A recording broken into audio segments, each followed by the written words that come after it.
Vibab's got the first question. He posted a couple of hours ago. Can you please provide something like a blueprint for making your game plan as batsman that includes writing your strengths, weaknesses, like the one you made for mental health? So for me, Vibhav, I think you've got to try and do a sort of a deep dive or an analysis into your best performances and try and understand your strengths when you've done well. And then also do a deep dive into your dismissals or sort of the areas that you struggle and see what trends there are as well.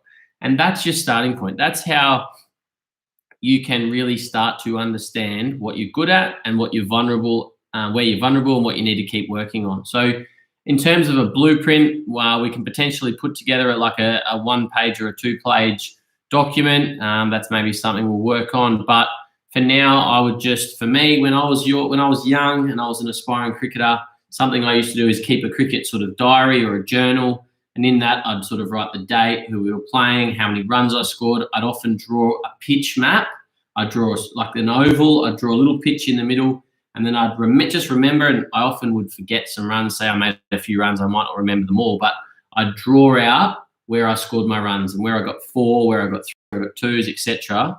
And I found that doing that gave me a good understanding of what my strengths were. And then I'd also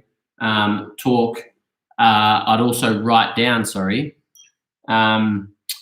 how I was getting out. And I'd say left arm over LBW, right arm over caught behind, out swing or something. And then over time, I'd look at all that information and I'd be able to understand what's going on in my game. I'd be able to get a trend or a theme in my game. So to me, that's the first thing, and it's very individual. I can't sit there and say your strengths are this, your strengths are that, because you are the only one that knows your game as well as you do. So I could in a one-on-one coaching call, I would guide players through a set of questions. But ultimately, it's just about trying to pick apart and find trends in your game play. And you can think about your net play. When you're really playing at your best, you're feeling in control, when you're really on top of your game, where do you hit the ball? It's obviously not where you score in the net, but where do you hit the ball? What balls do you enjoy and what balls do you sort of feel vulnerable with? So for me, I've always enjoyed the ball sort of 5th stump, 6th stump and full, and because I enjoy cover driving. I've got a tendency to sort of fall over a bit. So when it's outside off, that's where my weight's going. I'm pretty strong there. But for me, I know that because of my head falling over, it causes me to often get LBW if the ball's straight. So I'm often working on keeping my head nice and still, and it's something a lot of players have to work on. But I know that if I can keep my head still, I'm less likely to get LBW, but I can still play that cover drive, which is a strength of mine. So, mate, happy to chat more about that. And we'll, as I said, we'll look at putting something together, like a 1-page resource. But for now, I would just say try and get a diary, a blank diary, a journal, whatever you want to call it, and just write out as many things as you possibly can. I love the story Mike Hussey shared on a podcast where he said that when he was young, he did that exactly that. When he had some success, when he did well, he would write out as many things as he possibly could. He'd write out what he had for dinner the night before, how many hours he slept, where he scored his runs, what he did for his warm-ups, etc., etc. He'd write out as many things as he could, and then he'd put that piece of paper in his top drawer. And then it might be another few weeks or another month or two till he had some more success.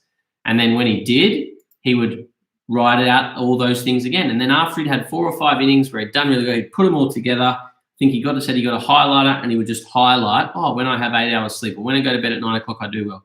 When I get to the ground early and hit before warm-ups, I do well. He would find trends in his game, and then he could create those behaviours.